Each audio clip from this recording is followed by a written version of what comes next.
কুরবানি যে আমরা করি, গরু ছাগল কুরবানি দেই, আমরা তো ফিলিংসই বুঝি না যে আসলে আমরা কি করতেছি, কেন করছি, কার স্মৃতিতে করছি, না করলে কি হতো। কারণ এখানে সবচেয়ে বড় কথা ছিল নিজের জীবন কুরবানি করা, নিজের জীবনটা কুরবানি করা। নিজের জীবন না আছে, আল্লাহ আমার কাছে একটা খাসি চেয়েছেন, একটা গরু চেয়েছেন, একটা বাহিমাতুল আনআম চেয়েছেন। এখানে তো আমার নিজের জীবনটাই দেওয়ার কথা ছিল। ওটা না নিয়ে আল্লাহ পাক বলেছেন যে বাহিমাতুল আনআম একটা দিলেই হবে। তোমার কাছে ওটার গোশতও চাই না, চামড়াও চাই না, কিছুই চাই না, তাকওয়াটুকু চাই। তাতেই এত কথা। এটা দামি বা কত? 10-15 হাজার বা একটা গরু 50,000, 60,000, 1 লাখ টাকা। 1 লাখ টাকাকে আপনি সন্তানের মূল্য দিয়ে হিসাব করতে পারবেন? তো এখানে মূল জিনিসটাই হচ্ছে আল্লাহ পাকের হুকুম। আল্লাহ পাকের হুকুমই সবচেয়ে বড় কথা। এখানে নেকিটা বড় কথা না, বড় কথাটা কি? আল্লাহর হুকুম। আল্লাহ পাকের হুকুমের পিছনে কি নেকি আছে এটা আমি সংখ্যা দিয়ে কাউন্ট করতে পারবো না। আল্লাহ পাক হুকুম দিয়েছেন মানে সেখানে ইনফিনিটিভ নেকি আছে। ওটা 1 লক্ষ, 2 লক্ষ, 5 লক্ষ দিয়ে হিসাব করা যাবে না। এখানে কেন কুরবানি করছি? আল্লাহর হুকুম। যুক্তি বিজ্ঞান দর্শন খোঁজার দরকার নেই তো আমার। তো এবার আল্লাহ রাব্বুল আলামিন কিভাবে বলছেন কোরআনে? আল্লাহ পাক বলছেন, ইব্রাহিম আলাইহিস সালাম বলেন, ইন্নী যাহিবুন ইলা রাব্বি সায়াহদিন, আমি চললাম আমার রবের পথে, তিনিই আমাকে পথ দেখাবেন। এই আয়াতটা খুবই মনে শান্তিদায়ক আয়াত। জীবনে অনেক কিছু হয়ে যাবে, কিন্তু এই আয়াতটা যদি তেলাওয়াত করতে পারেন ভিতরে ভিতরে আল্লাহকে পাবেন। ইন্নী যাহিবুন ইলা রাব্বি সায়াহদিন, আমি ছুটলাম, আমি চললাম আমার রবের দিকে, তিনিই আমাকে পথ দেখাবেন। রব্বি হাবলি মিনাস সালিহিন, আল্লাহ আমাকে সুসন্তান দান করুন, সালেহীন সন্তান দান করুন। ফাবাশশারনাহু বিগুলামিন হালিম, আল্লাহ বলছেন আমি তাকে সহনশীল সন্তান দান করলাম, সহনশীল সন্তান দান করলাম। এবার ফালাম্মা বালাগা মাআহু সা'য়া, এবার যখন বাচ্চাটা বাবার সাথে দৌড়াদৌড়ি করা শিখলো, মানে এই যে 10, 12, 14 বছর বয়স, এই সময় বাচ্চাগুলো আরো বেশি আকর্ষণীয় হয়।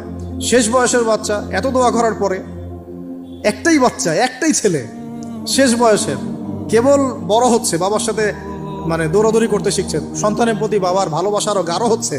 আল্লাহ পাক তখনই পরীক্ষা নেবেন, যাতে দেখতে চান আল্লাহ পাক আমার ভালোবাসা বেশি না তোমার সন্তানের প্রতি ভালোবাসা বেশি। সন্তানকে পেয়ে আবার আমাকে ভুলে যাওনি তো? সুবহানাল্লাহ, সুবহানাল্লাহ। এবার ফালাম্মা বালাগা মাআহু সা'য়া, যখন সন্তান ছোটাছুটি করা শুরু করলো, দৌড়াদৌড়ি করতে শিখলো, ক্বালা ইয়া বুনাই, ইব্রাহিম আলাইহিস সালাম বলছেন, হে আমার সন্তান, ইন্নী আরা ফিল মানামি আন্নী আযবাহুকা, আমি আমার স্বপ্নে দেখেছি আমি তোমাকে জবাই করছি। এই কথাটা কিন্তু তিনি গিয়েই তাকে বলেন নাই। তিনি সন্তানকে নিয়ে হাঁটছেন কাবাঘর থেকে প্রায় 8 কিলোমিটার দূরে চলে গেছেন, যেখানে কুরবানি করি মিনা প্রান্তরে। 8 কিলোমিটার দূরে চলে গেছেন। সেখানে গিয়ে তিনি বলছেন যে বাবা আমি স্বপ্ন দেখেছি আমি তোমাকে জবাই করছি। আগে কিন্তু বলেন নাই যে আমি স্বপ্ন দেখেছি তোমাকে জবাই করছি, চলো আমার সাথে।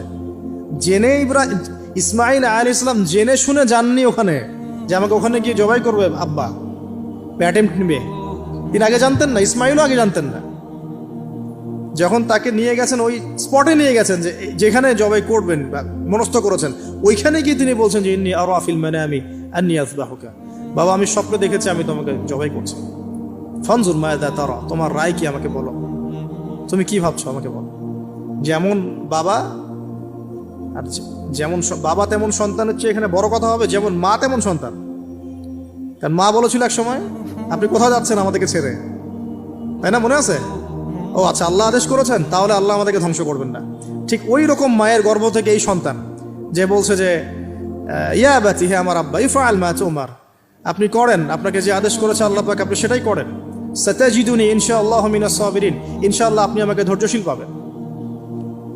একটা ছেলে আমাকে দেখেন এই জেনারেশনের, একটা ছেলে যে এইভাবে আল্লাহর জন্য জীবন দেওয়ার জন্য প্রস্তুত আছে। দেওয়ার দরকার নেই জীবন, আল্লাহর জন্য জাস্ট 5 ওয়াক্ত নামাজটা পড়ুক, আল্লাহর জন্য 5 ওয়াক্ত নামাজ পড়ুক, ফজর সহ আল্লাহর জন্য রেগুলার তাহাজ্জুদ পড়ে। জীবন দেওয়া বহুত দূরের কথা, এটা হাইয়েস্ট লেভেল, এটা আমি বলতে চাচ্ছি না। আল্লাহর জন্য কোরআনটা হিফজ করেছে, একটা পড়া হিফজ করেছে, বা অ্যাটলিস্ট আল্লাহর জন্য কোরআন তেলাওয়াত করা শিখেছে, জাস্ট রিসাইট করা শিখেছে। আল্লাহর জন্যে মানে কোনো মাদ্রাসায় বা কোনো ওস্তাদের কাছে বা কোনো কোর্সে 6 মাস, 1 বছর, 2 বছর পড়াশোনা করেছে। আল্লাহর জন্য একটু দাওয়াতি কাজ করেছে, আল্লাহর জন্য একটা বই লিখেছে, আল্লাহর জন্য দিন প্রতিষ্ঠার কিছু চেষ্টা করেছে, মানে আল্লাহর জন্য কিছু করেছে। এই এখনকার যে হিউজ জেনারেশনটা আছে, লাখ লাখ কোটি কোটি ছেলে মেয়ে, এখান থেকে আপনি আমাকে 5% ছেলে মেয়ে দেন, ইনশাল্লাহ দিন কায়েম করে দিব বাংলাদেশ, ইনশাল্লাহ। 5% দেন খালি, খুঁজে বের করেন প্রত্যেকটা ঘরে ঘরে একটা করে এরকম ছেলে আছে নাকি যে বলতে পারে যে ইয়া আবাতি ফাআল মা তুমার সাতাজিদুনি ইনশাআল্লাহু মিনাস সাবিরিন। কি শিক্ষা মা দিয়েছেন ছেলে সন্তানকে, কি শিক্ষা মা দিয়েছেন সন্তানকে, কি শিক্ষা মা দিয়েছেন সন্তানকে। আর এরকম মাই বা কোথায় পাবেন এখন আপনি, এরকম মাই বা কোথায় পাবেন বাসায় বাসায়? সব স্টার জলসা জি বাংলা মা এখন, হ্যাঁ ঘরে ঘরে এগুলা মা সব এখন, স্টার জলসা মা, জি বাংলা মা, হলিউড বলিউড ঢালিউড সব ভর্তি। এদের তো মানে কি, এদের জীবনটাই পাশবিক, এদের জীবনটাই পাশবিক। এমন মাদেরকে স্ত্রীদেরকে আমরা ঘরে নিয়ে আসতেছি যে স্বামীর হায়াত কমে রেখে দিচ্ছে একেবারে, সারাদিন দুনিয়া দুনিয়া দুনিয়ার দুনিয়া। তো হাজারের মতো মা ছাড়া কি ইসমাইলের মতো জেনারেশন আসবে কিনা বলেন দেখি? হাজেরা আলাইহিস সালামের মতো মা ছাড়া ইসমাইলের মতো জেনারেশন সম্ভব? আর ইসমাইলের মতো জেনারেশন না পেলে বাংলার জমিনে বা সারা বিশ্বে দিন প্রতিষ্ঠা হবে? কোনোদিনও সম্ভব না। তো ইসমাইল আলাইহিস সালামের এই কথার পরে, এই কথা যখন বাস বাবা তো এখন বুঝে ফেললেন যে আমার ছেলে তো যেই সেই ছেলে না, সে আবার ইনশাআল্লাহ বলেছে, ইনশাআল্লাহু মিনাস ফালাম্মা আসলামা ওয়া তাল্লাহু লিল জাবিন। আল্লাহ পাক এত চমৎকার করে কোরআনের মধ্যে মানে আয়াতগুলোকে নিয়ে এসেছেন, বালাগাত এত উঁচু মানের। ফালাম্মা আসলামা, যখন তারা দুজনে আত্মসমর্পণ করলো। কিসের সামনে আত্মসমর্পণ করলো? আল্লাহর হুকুমের সামনে আত্মসমর্পণ। এটাই ইসলাম। ইসলাম মানে কি? এই যে এইটা ইসলাম, আল্লাহর হুকুমের সামনে মাথা নত করার নাম ইসলাম। আর আমরা তো প্রত্যেকটা কাজের পিছনে লজিক খুঁজি। নামাজ কেন পড়তে হবে, রোজা কেন রাখবো, যাকাত কেন দিব? তো তোমাকে কেন খুঁজতে কে বলেছে? আল্লাহ বলেছেন তাই করব, রাসূল বলেছেন তাই করব। আল্লাহ নিষেধ করেছেন তাই করব না, রাসূল নিষেধ করেছেন তাই করব না। এত যুক্তি দর্শনের কি দরকার? সব তো আমার মাথায় ধরবে না।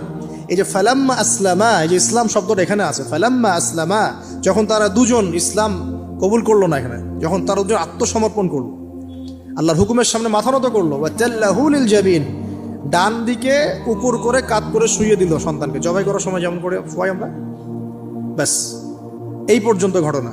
তারপরে আল্লাহ পাক বলছেন ওয়া নাদাইনাহু ইয়া ইব্রাহিম, তখন আমরা ইব্রাহিমকে আওয়াজ দিলাম, হে ইব্রাহিম, হে ইব্রাহিম, হে ইব্রাহিম, কদ সাদ্দাকতা রুইয়া, তুমি তোমার স্বপ্নকে সত্যায়ন করেছো, তুমি তোমার স্বপ্নকে সত্যায়ন করেছো। দেখেন এটা স্বপ্ন, এটা কিন্তু জিবরাইল আলাইহিস সালাম এসে সরাসরি ওহীও করেন নাই, যে যেমন এসে সরাসরি বলা যে আপনার সন্তানকে কুরবানি করতে হবে। কিন্তু স্বপ্ন, এটা আরো বড় পরীক্ষা। কারণ স্বপ্ন, শয়তান ওই সময় 3 বার পাথর নিক্ষেপ করেছে না, শয়তান বোঝানোর চেষ্টা করেছে এটা তো স্বপ্ন, ভুলও হতে পারে, এটা তো স্বপ্ন, মিথ্যা স্বপ্নও দেখতে পারো। তখন তিনি 3 বার শয়তানকে পাথরও মেরেছেন, মনে আছে? ওইটা কিন্তু হাজিরা এখনো করছেন না? দেখেন আরো বড় পরীক্ষা। এখানে কিন্তু সরাসরি জিবরাইল আলাইহিস সালাম এসে বলেন না যেটা করেন, বরং স্বপ্নের মধ্য দিয়ে মেসেজ দেওয়া হচ্ছে। এখন তো আমরা অনেকে স্বপ্নের স্বপ্নের অস্তিত্ব অস্বীকার করি।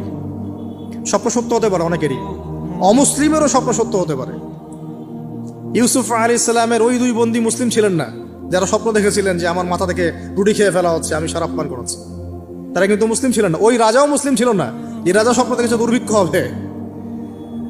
তো স্বপ্নের সত্যতা আছে, তবে সেটা সত্য স্বপ্ন একরকম, মিথ্যা অলিক স্বপ্ন আরেক রকম।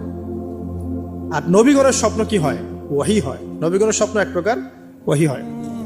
এবার যখন পাশ ফিরিয়ে দিলেন, আল্লাহ পাক ডাকলেন, ফানাদাইনাহু ইয়া ইব্রাহিম কদ সাদ্দাকতা রুইয়া, আপনি আপনার স্বপ্নকে সত্যায়ন করেছেন। কদ সাদ্দাকতা রুইয়া, এটা ছিল আল্লাহর পক্ষ থেকে একটা বড় পরীক্ষা। ওয়া ফাদাইনাহু বিযিবহিন আযীম, এখানে আসছে এটা, ওয়া ফাদাইনাহু বিযিবহিন আযীম।